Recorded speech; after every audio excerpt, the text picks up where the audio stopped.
Good morning. A quick comment about what happened yesterday, the 23rd of May 2021. A Ryanair flight from Athens in Greece to Vilnius in Lithuania was diverted due to a bomb threat to Minsk, Belarus.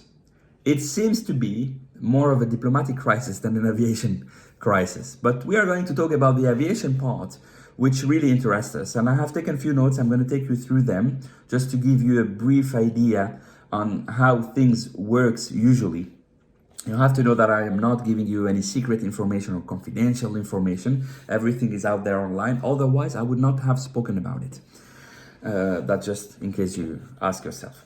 So, a bomb threat is received by a company every day. It's just a normal thing.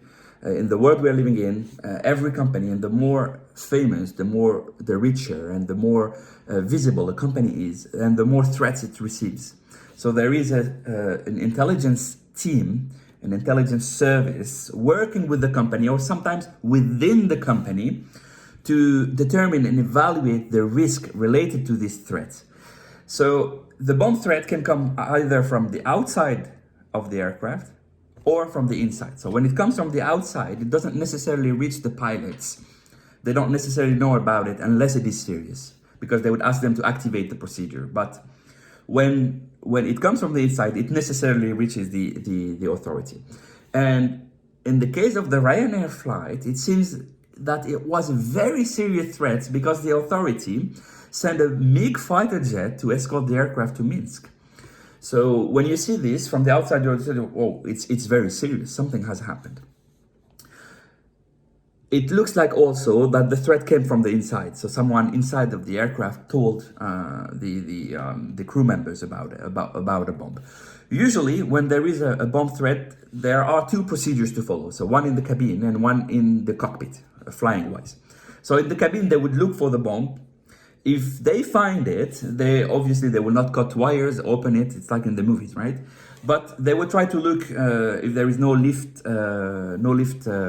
device, and they would literally, if there is nothing and they can move it, they would move it and take it to what we call the least risk bomb location, which is at a certain place, and they would protect it. They would move the people far from it, at least 4 rows, ask them to protect their heads, give them blankets, pillows, and so on. I will put you anyway the procedure for you to see it. And like I was saying, it is everywhere. You just Google, you go to the FCOM, the Airbus FCOM or the Boing manuals, and you'll find it. I mean, it's very easy, so no secrets here. Now, flying wise, it's very interesting.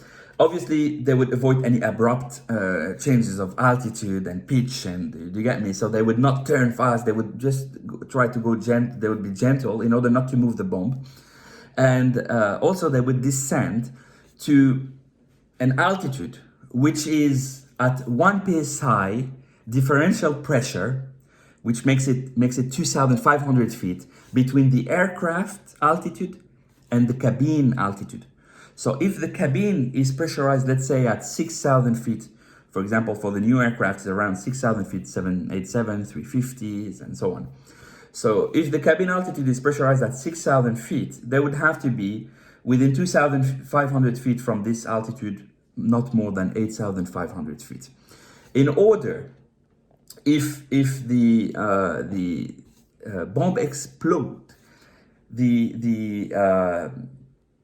how we call it, the explosive blast will just move outdoors. This is the idea of it, and obviously it is to land very fast. So, and when you land, the authority would have cleared the place. You would go far away from any other aircraft. You would be at the airport somewhere by yourself, and you would be surrounded by a lot of policemen.